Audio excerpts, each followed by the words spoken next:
भारतीय इतिहास में जो नवरत्न है, नवरत्न के बारे में कई बार कंफ्यूज हो जाता है कि कौन सा नवरत्न किसके समय था। और आमतौर पे इतिहास विषय की कोई ऐसी परीक्षा है जिसमें साक्षात्कार है तो नवरत्न के बारे में जरूर पूछता है।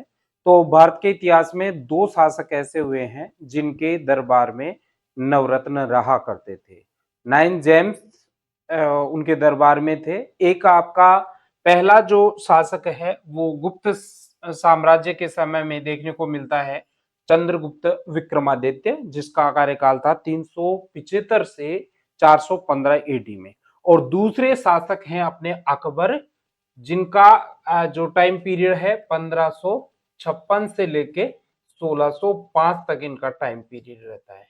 तो चंद्रगुप्त विक्रमादित्य और अकबर के दरबार में नवरत्न रहा करते थे। अब ये नवरत्न कौन कौन से थे, एक बार ब्रीफली इनको हम देख लेते हैं। देखिए, चंद्रगुप्त विक्रमादित्य के समय में ये 9 जेम्स थे। पहला है आपका कालिदास है, फिर है अमर सिंह, धनवंतरी। कालिदास, अमर सिंह, धनवंतरी। कालिदास, अमर सिंह, धनवंतरी। फिर शपणक है, फिर शंकु है और बेताल भट्ट। ये बेताल भट्ट जो है वो एक जादूगर था। दोबारा देखो, कालिदास, अमर सिंह, धनवंतरी, क्षपणक, शंकु, बेताल भट्ट, वरामहिर, घटारपर और वररुचि। ये 9 जेम्स जो थे वो आपके चंद्रगुप्त द्वितीय विक्रमादित्य के दरबार में रहा करते थे, 9 जेम्स। इधर यदि आप अकबर के बारे में पूछें कि अकबर के दरबार में कौन से नवरत्न थे, तो यहां देखिए, पहला है राजा बीरबल तानसेन। बीरबल तानसेन, अब्दुल फजल, रहीम, टोडरमल, मुल्ला दा प्याजा, फकीर अजीजुद्दीन, मानसिंह और फैजी।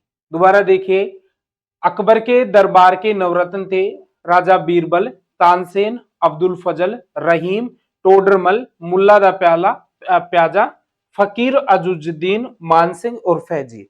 और प्रत्येक जो ये नवरत्न के जो इनके कोर्टियर्स भी होते थे, ये सेनापति भी होते थे। तो समय रहते आवश्यकता पड़ती थी तो ये युद्ध में भी इनको जाना पड़ता था। और ये जो नवरत्न है, प्रत्येक अलग एक विधा में अपने आप जो है स्थान रखता था। तो ये 9 जेम्स ऑफ द हिस्ट्री है, जो आमतौर पे जो इतिहास की जो भी साक्षात्कार की परीक्षाएं होती हैं उसमें पूछता है। तो नाम आपको जरूर याद रखना है।